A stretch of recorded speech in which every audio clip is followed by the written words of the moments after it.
الشيطان الرجيم بسم الله الرحمن الرحيم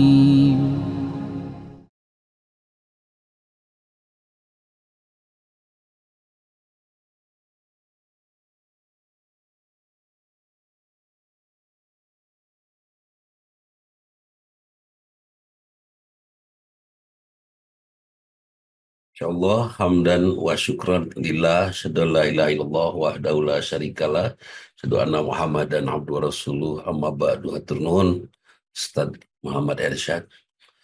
Hadirin sahabat karya madani madrasah ya, majelis madani yang berbahagia. Jadi suatu saat Kang Ferry, Prof Iva, saya mendengar seorang pembicara, menarik sekali gitu kan. Setelah saya intip ternyata beliau Ustadz Yuris sangat muda, tapi buat saya adalah optimisme, kebahagiaan. Insya Allah anak cucu kita akan bertemu dengan ulama pada saatnya. Beliau menyampaikan al-hikmah, cukupkah? Akan menyampaikan tentang hikmah, cukupkah amal soleh kita menjadi alasan kita mendapatkan surga? Insya Allah ini juga yang menjadi pertanyaan sehari-hari yang saya rasakan. Emang sholat saya cukup gitu membuat saya ke surga? Aduh, memang saum kita cukup gitu atau sodakoh kita atau apa saja? Ada semacam rasa apa ya? Rasa berkekurangan. Kalau tempo hari saya pernah menyampaikan di sini, kenapa panggilan sholat itu azan dan kenapa dalam azan ada takbir, tidak langsung saja hayya alas sholat. Hayu urang sholat kita, kenapa ada takbir?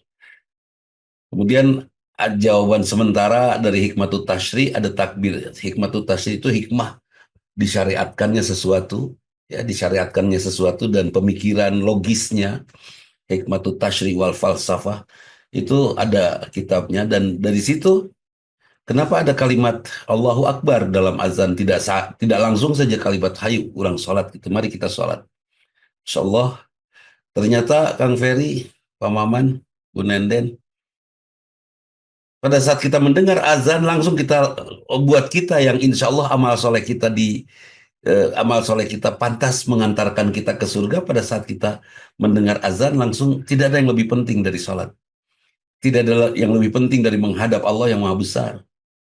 Dan kebetulan Ustadz Yuris ada di orang Sunda mah ya, orang Sunda kalau perasaan akrab dengan Allah itu kan luar biasa ya. Tapi buat kita orang Sunda begitu akrab sekali dengan Allah.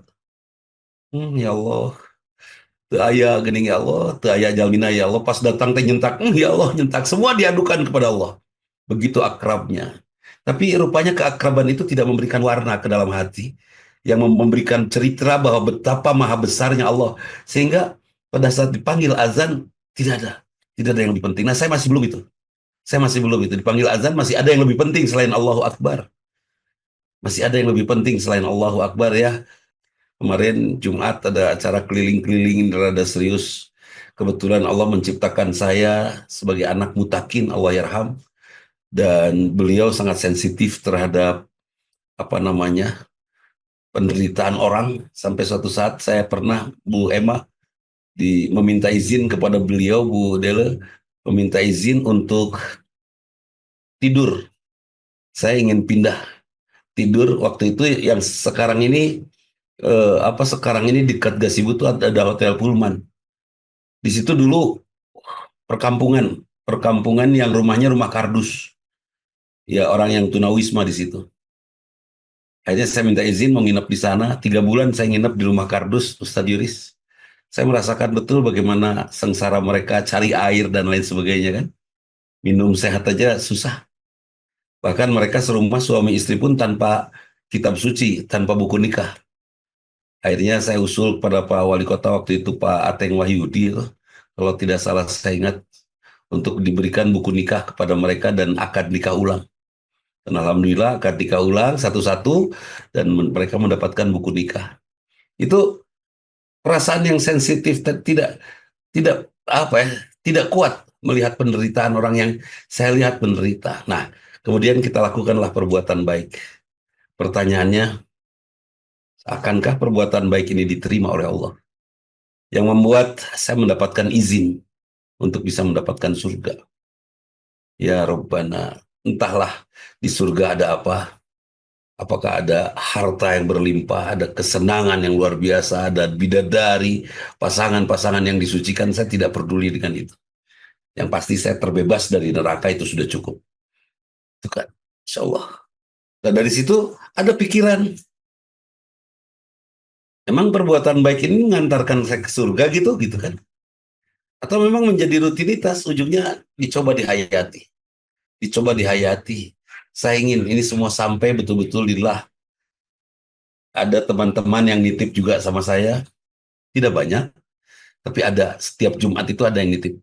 Kemudian saya sampaikan kepada mereka, saya berharap semuanya saya sampaikan tulus lillahi ta'ala. Betul, ada letih, ada kadang-kadang pegal-pegal, maklum umur mungkin ya, umur dan kurang olahraga.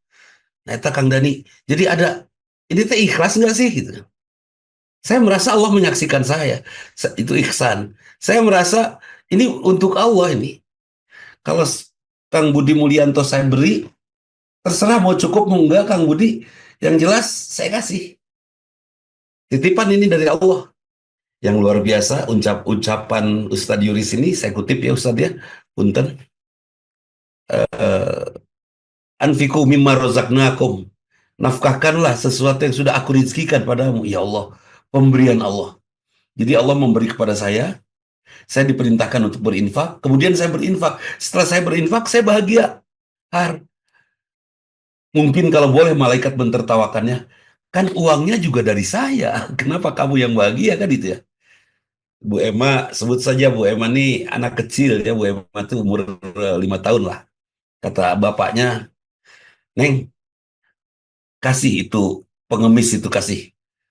Kasih uang pengemis itu. Dia merogoh-rogoh sakunya, terus Bu Emma tahu, Neng Emma ini, punten ya Bu Emmanya. Neng Emma ini tahu di sakunya ada uang. Terus dirogoh uang itu, kemudian diberikan. Kalau kamu ngasih, ini ceritanya Ustadz Yuris. Kalau kamu ngasih uang ini ke pengemis itu, saya akan kasih kamu permen.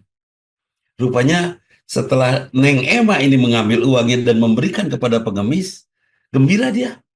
Kemudian dibilang sama bapaknya, Pak Rantos, sudah saya berikan uang itu kepada pengemis itu. Bapaknya tersenyum memberikan permen sebagai hadiah. Padahal uang yang ada di saku bajunya Neng Emma itu diselipkan oleh bapaknya sebelum dipakai oleh anaknya ini. Bapaknya memberi rizki, bapaknya memberikan perintah, bersodakoh tuh ke pengemis, nanti kamu saya kasih hadiah permen. Dan kita gembira. Kegembiraan bukan karena uangnya. Kegembiraan bukan karena apapun, tapi karena kita punya kehendak. Nah, kehendak kitanya itu, keinginan kita, kemauan kitanya itu loh, yang membuat kita gembira. Kita mau mengeluarkan harta yang sudah Allah titipkan kepada kita. Neng Emma gembira. Yang mendapatkan infaknya, si pengemis itu gembira. Bahkan ketika menerima permen sebagai hadiahnya juga gembira. Dan yang tersenyum yang memberikan permennya, Bapak, uangnya dari saya suruh bersodakoh. Terus sudah bersodakoh pakai uang dari saya. Dan kita gembira. Jadi kegembiraan kita saat ini mudah-mudahan tidak menutup mata kita, yang membuat kita buta melihat Allah. Ya kan sering sekali kegembiraan itu membuat kita buta melihat Allah. Sebut saja seorang suami yang 3 bulan tidak memberi nafkah kepada istrinya, tiba-tiba dia dapat uang, mungkin secukupnya diberikan pada istri dengan kegembiraan. Kenapa suami ini gembira? Karena sudah memberi kepada istri. Tapi kan uangnya dari Allah. Dan memberi kepada istri itu perintah Allah, kewajiban itu kan. Luar biasa drama yang Allah berikan untuk kita hambanya. Tentunya jangan sampai si suami ini menganggap bahwa pada saat memberi nafkah kepada istrinya menganggap kamu itu dari saya uangnya. Kalau nggak ada saya kamu tuh nggak akan hidup, masya Allah. Kalau nggak ada saya kamu nggak akan makan. Kalau nggak ada saya kamu nggak akan, kata Bu Dele mungkin ya sebagai objin, kalau nggak saya bantu itu anak tuh nggak akan lahir. Waduh, Pan bisa wae ucing ya nggak pakai dokter objin lahir gening kembar genep kembar opat kan itu ya ucing gitu teh tanpa tanpa itu. Jadi ini luar biasa. Mudah-mudahan Ustadz Yuris bisa memaparkan makalahnya ada di saya, kalau perlu boleh nanti saya kirim kepada sahabat yang membutuhkannya. Tadi Ustadz Yuris memberikan PDF-nya kepada saya, dan insya Allah tetap saya khawatir Ustadz. Mudah-mudahan Ustadz bisa memberikan pencerahan pada kita semua, meskipun kami semua berumur Ustadz. Mungkin kami terlambat melangkah, terlambat start ya. Ustadz Yuris dari sejak muda sudah mulai dituntun oleh orang tua yang luar biasa. Tempo hari pernah kakaknya di sini di Zoom ini, Ustadz Ihsan Fauzal ya, kakaknya pernah di Zoom kita ini menyampaikan apa namanya eh, eh, paparan tentang al-Islam. Ini mudah-mudahan Sadiuris adiknya ini luar biasa. Menurut saya ini keluarga yang luar biasa.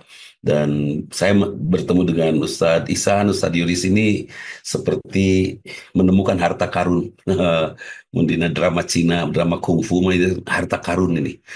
Calon pendekar yang insya Allah akan menjadi pribadi yang apa ya, makalangan teh apa ya, makalangan pada zamannya nanti insya Allah.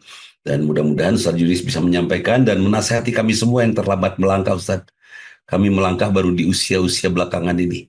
Mudah-mudahan pencerahan yang akan Ustadz sampaikan bisa membuat kami apa namanya mengerti dan bahagia. Ustadz Nuhun, ini Ustadz Hashim, kita ini digaplok habis-habisan ini oleh Ustadz Yuris. Di tengah ya, pawayannya. Pawayan Takat Tenggel, saya juga sama, kepukul. Luar biasa Bu Yanti, Rohiyati juga, Masya Allah. Kita semua diingatkan oleh guru kita saat ini. Insya Allah tadi ada sedikit gangguan, biasa yang cantik itu ya, Prof. Iva ya, selalu saja ada yang ganggu, dan sepertinya majelis kita ini cantik sehingga mengundang orang untuk menggelitik hati orang untuk mengganggu kita. Tidak ada masalah, yang jelas Ustadz Hatur Nuhun, saya koreksi, mungkin betul tahiyat awal dalam sholat saya belum cukup tumak nina. Sampai saya mengucapkan kalimat Rabbik firli warhamni wajibuni warfani warjuni, waduh, ngebut pisan. Mungkin berdiri saya juga tidak cukup tumak nina, tidak cukup pas gitu kan. Sehingga Al-Fatihahnya juga ngebut. Bismillahirrahmanirrahim. Bahasa sahur Pak Yudi Mulyanto mah cenah pan urang teh salat ti leutik mah nyawe teu bisa ngebut gitu kan. Ya kita semua seperti bahasa-bahasa candaan kita gitu. Tapi ternyata Masya Allah, kalau tidak ada rahmat Allah mungkin sholat kita selama ini sia-sia. Kalau tidak ada rahmat Allah mungkin sholat, ibadah Jumat kita ini sia-sia. Kalau laki-laki mendapatkan ampunan pada saat ibadah Jumat, dari mana wanita mendapatkan ampunan mingguan? Kan itu ya pertanyaannya tadi ada kepada saya. Ya, ketika haid, wanita ketika haid itu ampunan dari Allah Subhanahu wa Ta'ala. Tidak sholat tapi ampunannya dapat. Itu luar biasa. Tidak sholatnya adalah ketaatannya, sama seperti taatnya seorang pada saat sholat. Itu kemudian saum, Masya Allah. Dan yang tadi agak, bukan agak lah, cukup menohok gitu. Ya Allah, kenapa kita bangun tengah malam? Ya karena Allah mengundang kita dan membangunkan kita untuk tahajud. Kalau bukan karena Allah membangunkan kita, kita tidak akan pernah bisa. Ada kan bahasa ibu-ibu mah ya, Bu Emma ya. Dan abdi mah terus biasa. Saya sudah biasa mau tidur jam berapa juga, jam 3 pasti bangun. Ya karena biasa Allah membangunkannya. Ya, ini betul-betul, ya Allah. Atur nuhun Ustaz Yuris sudah memukul saya. Dan memang kalau saya pernah bertanya kepada jamaah, ibadah apa sih yang susah dilakukan? Nggak ada. Saum, bangun, sahur, saum, beres. Tahajud, bangun, wudhu, sholat, beres kan itu. Apa ibadah yang susah? Taat sama suami tinggal taat, beres kan itu. Nggak usah harus ngelawan, bener. Ya kata suami, mama lag-lag batu, lag-lag gue insya Allah mal berkah. Kalau dalam bahasa ketaatan kepada Allah. Saya ingat Ustadz Atian Ali berkata, Saat seandainya di depan saya ada satu piring kotoran kambing, di dalamnya juga bercampur dengan kotoran ayam dan kotoran sapi, dan Allah memerintahkan saya memakannya, saya akan makan.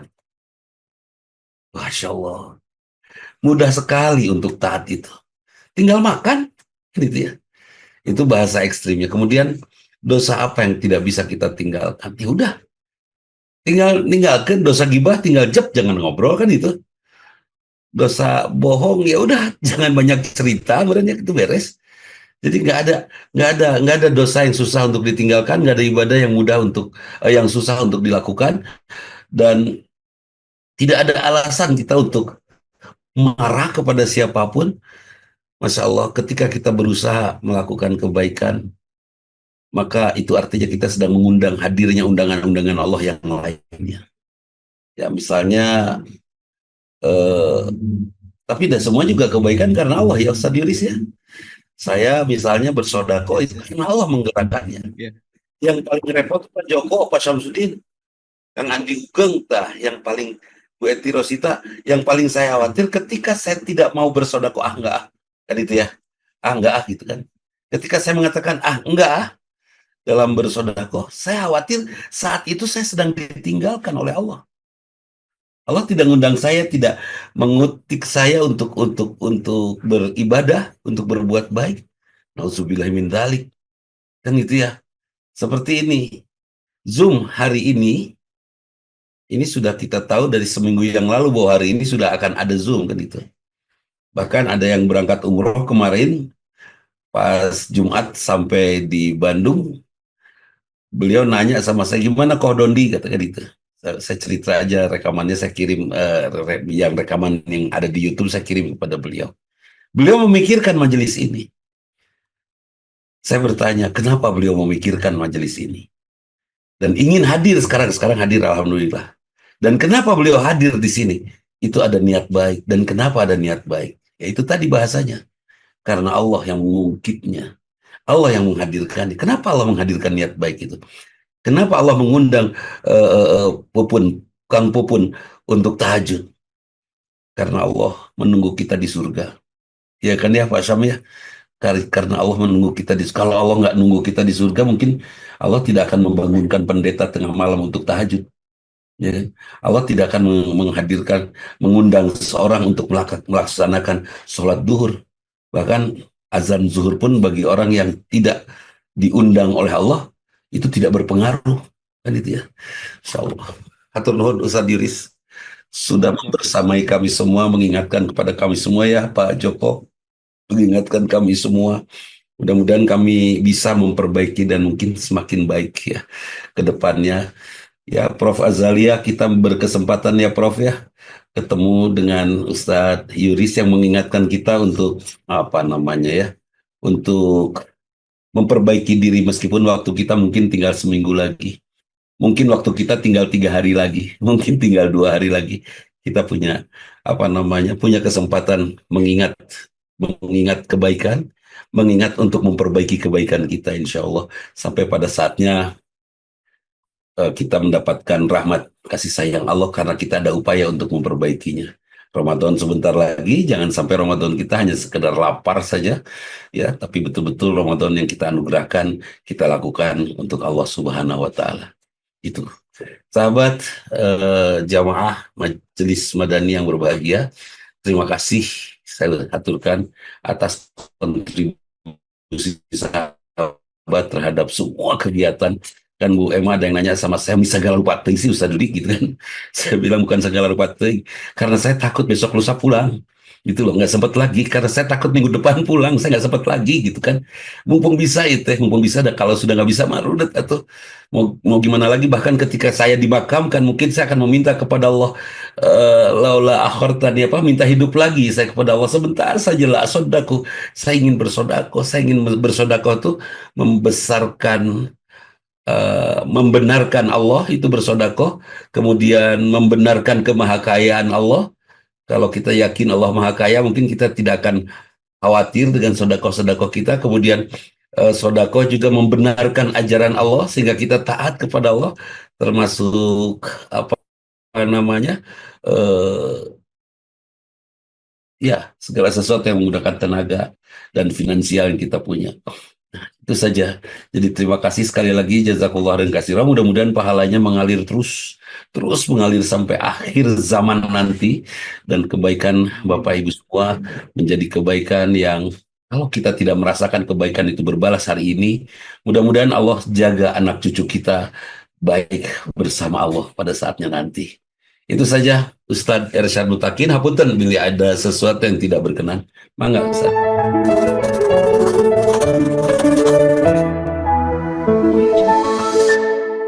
أعوذ بالله من الشيطان الرجيم بسم الله الرحمن الرحيم